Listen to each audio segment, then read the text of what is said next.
ఈరోజు semi Christmas వేడుకలు జరుగుతున్నాయి. దానిలో భాగంగానే ఆ దైవ సంకల్పం కావచ్చు, రాజశేఖర రెడ్డి గారి తనయుడు జగన్మోహన్ రెడ్డి గారు కూడా ఈ డిసెంబర్ మాసంలో డిసెంబర్ 21వ తారీఖున జన్మించడం, ఆయన పుట్టినరోజు వేడుకలు కూడా ఈ సమావేశంలోనే జరపడం పండుగని వైఎస్ఆర్ కాంగ్రెస్ పార్టీ తరఫున, ఆయన తరఫున, నా తరఫున, పార్టీ తరఫున ఆయనకి హృదయపూర్వక ధన్యవాదాలు తెలుపుతున్నాను. చాలామంది పెద్దలు ఎన్ఆర్ఐ రామయ్య గారు, అగ్గిరామయ్య గారు ఆయన అగ్గిలాగానే, ఎందుకంటే అది మనసులోంచి వచ్చేటువంటి మాటలైతేనే అంత ఆవేశం కానీ లేకపోతే అంత ఎమోషన్ కానీ కనపడుతుంది. పైకి ఎవరన్నా రాసిస్తే చెప్పంటే మా వాడు ఎన్ఆర్ఐలాగా చెప్తారు. ఈరోజు జగన్మోహన్ రెడ్డి గారి పుట్టినరోజు. ఆయన 5 సంవత్సరాల నుంచి ఈ రాష్ట్రానికి ముఖ్యమంత్రిగా పనిచేస్తున్నారు.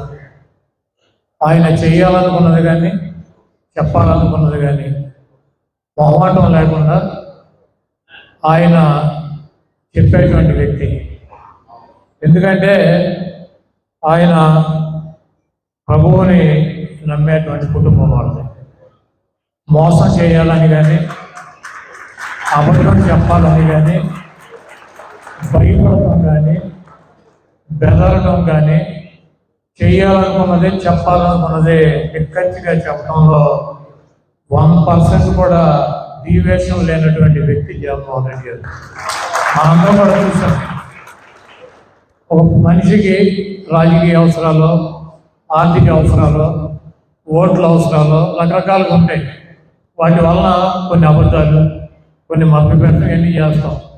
జగన్మోహన్ రెడ్డి గారి జీవితంలో నేను ఈ 12 సంవత్సరాల నుంచి ఎవరిని మభ్యపెడతాం కానీ, మోసం చేయడం కానీ, అబద్ధం చేయడం కానీ, చేయలేనిది చేస్తానని చెప్పడం కానీ ఇవన్నీ చెప్పడం.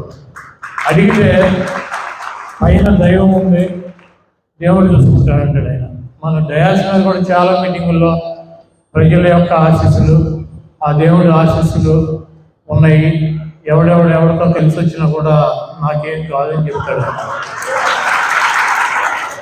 ఈరోజు జగన్మోహన్ రెడ్డి గారి పరిపాలన చూసినట్లయితే పిల్లలు ఈ రాష్ట్రంలో 45,000 ప్రైవేట్ స్కూల్స్ ఉన్నాయి, గవర్నమెంట్ స్కూల్స్. అవన్నీ కూడా శిథిలావస్థకు వచ్చి కనీసం ఆడపిల్లలకు బాత్రూమ్లకు వెళ్ళాలన్నా, మంచినీళ్ళ సౌకర్యం కావాలన్నా స్లాబ్లు ఊడిపోయి, ఫ్యాన్లు ఊడిపోయి, లైట్లు ఊడిపోయి ఎవరో పట్టించుకున్నటువంటి దశలో చాలా మూసేయడానికి సిద్ధంగా ఉన్నటువంటి పరిస్థితులు ఆయన ముఖ్యమంత్రి అయ్యారు. నాడు నేడు అనేటువంటి కార్యక్రమం పెట్టి వాళ్ళకి స్కూల్ బిల్డింగ్లు కావచ్చు, గ్రౌండ్స్ కావచ్చు, బాత్రూమ్లు కావచ్చు, ప్రతిదీ కూడా ఒక తండ్రిలాగా ఆలోచించి పేద పిల్లల్ని మంచి కార్పొరేట్ స్కూల్లో చదివించాలని చెప్పి ఆయన తీసుకున్నటువంటి నిర్ణయం దాదాపు 30,000 కోట్ల రూపాయలు ఓట్లు లేనటువంటి స్కూల్ పిల్లలకు ఖర్చు పెట్టాల్సిన పరిస్థితి. వాళ్ళకి మంచి ఫుడ్డు, వాళ్ళకి మంచి బట్టలు, వాళ్ళకి మంచి బుక్స్, అదేవిధంగా ఇంగ్లీష్ మీడియం. ఈ దేశానికి అత్యున్నతమైనటువంటి స్థానంలో ఉన్నటువంటి సీజే వ్యతిరేకించాడు. ఇంగ్లీష్ మీడియం మాతృభాష నాశనం అయిపోతుందని చెప్పి ఉపరాష్ట్రపతి వెంకయ్యనాయుడు గారు వ్యతిరేకించారు. ప్రతిపక్ష నాయకుడు 40 ఏళ్ల అనుభవం ఉన్నటువంటి చంద్రబాబు వ్యతిరేకించాడు. కొత్తగా పార్టీ పెట్టుకున్నటువంటి పవన్ కళ్యాణ్ వ్యతిరేకించాడు. ఇంగ్లీష్ మీడియం కనుక మారిస్తే తెలుగు మాతృభాష నాశనం అయిపోతుంది, మార్చుకోవడానికి వీళ్ళదన్నారు. కానీ వీళ్ళ పిల్లలు కానీ, వీళ్ళ సీజే కావచ్చు, ఉపరాష్ట్రపతి కావచ్చు, చంద్రబాబు కావచ్చు, పవన్ కళ్యాణ్ కావచ్చు, వీళ్ళ పిల్లలు కానీ, వీళ్ళ మనవాళ్ళు కానీ, మనవరాళ్ళు కానీ, రామోజీరావు, రాధాకృష్ణ ఎక్కడ చదివించారంటే ఇంగ్లీష్ మీడియంలో చదివించారు. అంటే తెలుగు భాషను కాపాడాల్సినటువంటి బాధ్యత గ్రామాల్లో, పట్టణాల్లో ఉన్నటువంటి పేద వర్గాలకు ఉంటుంది. మా పిల్లలు ఎంతనేమో ఇంగ్లీష్ మీడియంలో చదువుకుని దేశ విదేశాలు వెళ్ళి కోటాను కోట్ల రూపాయలు సంపాదించుకొని లగ్జరీ జీవితం గడపాల్సినటువంటి మాది వాళ్ళ ఉద్దేశం. వీటన్నిటిని కూడా ఇంతమందిని వ్యతిరేకించి ఒక పేదవాడి పిల్లల కోసం ఇంతమందితో తగాదా పెట్టుకుని ఏదేమైనా సరే పెట్టి తీరతానని చెప్పి ఒక వ్యక్తి ఎందుకంటే ఆ దేవుడి ఆశీస్సులు మీ అందరూ ఆశీస్సులు ఉన్నాయి కాబట్టి ఒక వ్యక్తిగా పార్టీ పెడితే మీరు ఆయన ముఖ్యమంత్రి చేశారు కాబట్టి ఆయన చేసింది చేసి తీరుతానని చెప్పి రాష్ట్రంలో ఉన్నటువంటి 45,000 స్కూల్స్ను ఆధునీకరణ చేసి ఇంగ్లీష్ మీడియం పెట్టి ఆ పిల్లల్ని తీర్చిదిద్దుతున్నటువంటి వ్యక్తి ఒక తండ్రి స్థానంలో మన పిల్లల గురించి మనం ఆలోచించామో లేదో కానీ ఆయన ఆలోచించి చేస్తున్నటువంటి వ్యక్తి జగన్మోహన్ రెడ్డి గారు. అటువంటి వ్యక్తికి ఆ దేవుడి ఆశీస్సులు మీ ఆశీస్సులు కూడా ఉండాలని చెప్పి కోరుకుంటున్నాను. అదేవిధంగా జనరల్గా స్కూల్కి పంపిస్తే డబ్బులు ఎవరు కట్టాలి? ఈ దేశంలో కాదు ఈ ప్రపంచంలో స్కూల్కి పంపిస్తే మనం ఫీజు కట్టాలి. లేకపోతే ఉచితంగా స్కూల్స్ పెట్టితే వాడేమో మనకు డబ్బులు మనమే వాడికి డబ్బులేమో ఉచితంగా స్కూల్ చదువు చెప్తారు. అలా కాకుండా మీ పిల్లల్ని మీ ఆర్థిక పరిస్థితులు బాగాలేదని చెప్పి కూలీ నాలుగు టీ షాపులకి టీ బంకులకి పంపిస్తున్నారు. మీరు 100% 75% స్కూల్స్కి పంపిస్తే అటెండెన్స్ ఉంటే 15,000 రూపాయలు ఆర్థికంగా మీకు సహాయం చేస్తానని చెప్పి ఈ భారతదేశంలోనే కాదు ఈ ప్రపంచంలో మీ పిల్లల్ని స్కూల్కి పంపిస్తే మీకు ఎదురు డబ్బులు ఇచ్చేటువంటి ఒకే ఒక నాయకుడు జగన్మోహన్ రెడ్డి గారు. అదేవిధంగా స్కూల్స్ అయిపోయినాక ఇంజనీరింగ్ చంద్రబాబు నాయుడు చెబుతాడు ఫీజు రింబర్స్మెంట్ నేను ఇచ్చాను. ఎంత ఇచ్చాడు? 33,000 ఇచ్చాడు. ఒక కాలేజీలో 90,000 లక్ష రూపాయలు ఫీజులు కట్టాలి. దాంట్లో 33,000 ఇస్తే ఒక పేదవాడికి 33,000 ఇస్తే మిగిలిన 67,000 రూపాయలు కట్టలేక కాలేజీకి పంపించినటువంటి పరిస్థితి. 100% ఫీజు రింబర్స్మెంట్ ఇచ్చి వాళ్ళకి వసతి దీవెన అంటే ఉంటాకి విద్యాదీవెన అని చెప్పి బుక్స్ కొనుక్కుంటాకి ట్రావెలింగ్ కూడా డబ్బులు ఇచ్చేటువంటి వ్యక్తి.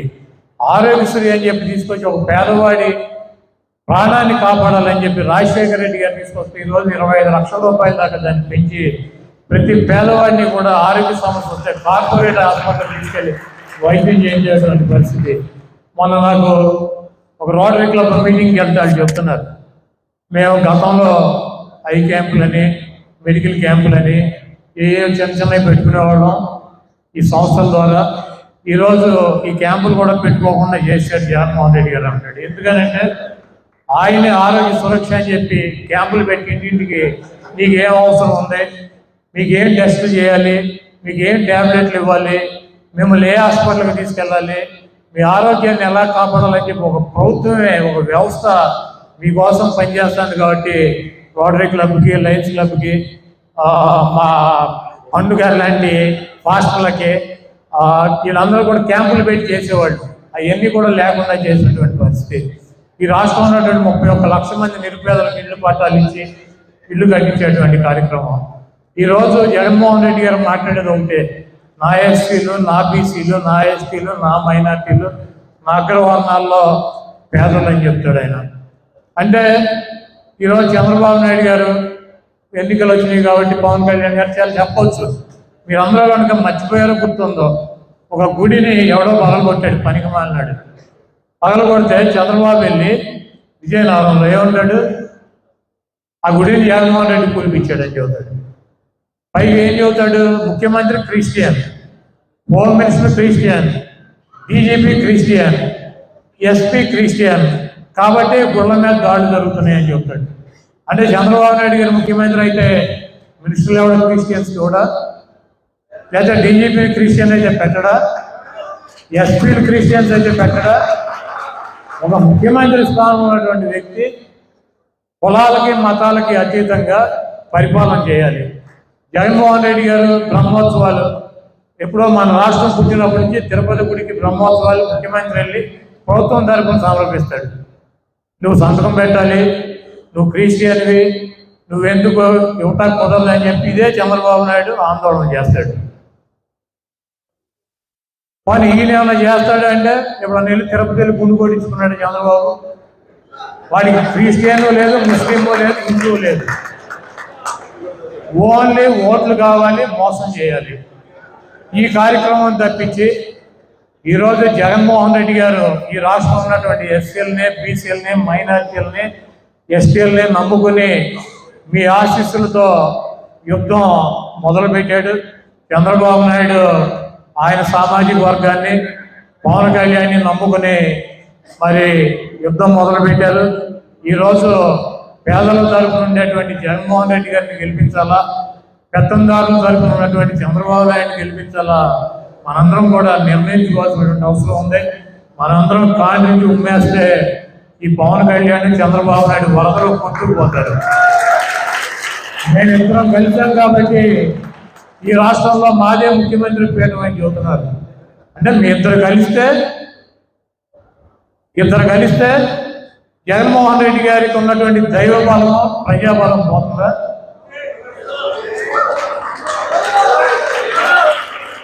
ఈ రాష్ట్రంలో ఉన్నటువంటి పేదలు, ఎస్సీ ఎస్టీ బీసీ మైనార్టీ అగ్ర కులాల్లో ఉన్నటువంటి పేదలు కాని నుంచి ఉమ్మేస్తే ఆ వరదలో ఈ పవన్ కళ్యాణ్ చంద్రబాబు లోకేష్ కొట్టుకుని బంగాళాఖాతంలో కలిసిపోవడానికి ఇంకా 3 నెలల సమయం ఉంది.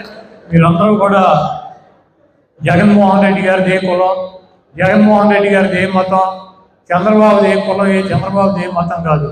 మీ పిల్లలు కానీ, మీకు ఆరోగ్య సమస్యలు కానీ, మీకు ఇంటి సమస్యలు కానీ, మీకు ఉన్నటువంటి ఆర్థిక సమస్యల్ని దృష్టిలో పెట్టుకుని ఏ ప్రభుత్వం వస్తే మీకు ఈ రాష్ట్రంలో ఉన్నటువంటి పేదలకు మంచి జరుగుతుందో ఆలోచించి మీరందరూ కూడా రేపు జరగబోయేటువంటి ఎన్నికల్లో మీ యొక్క మద్దతుని తెలపాలని చెప్పి నేను కోరుకుంటూ మీ అందరికీ శ్రీ క్రిస్మస్ శుభాకాంక్షలు. అలాగే మన నాయకుడు జగన్మోహన్ రెడ్డి గారికి పుట్టినరోజు శుభాకాంక్షలు తెలియజేస్తూ ఇంత గొప్ప కార్యక్రమాన్ని మా పాస్టర్ పండుగ దైవజనులు నిర్వహించడం, ఈ కార్యక్రమంలో నన్ను భాగస్వామ్యం చేసినందుకు ఆయనకి కూడా మరొకసారి నా కృతజ్ఞతలు తెలియజేస్తూ సెలవు తీసుకుంటున్నాను.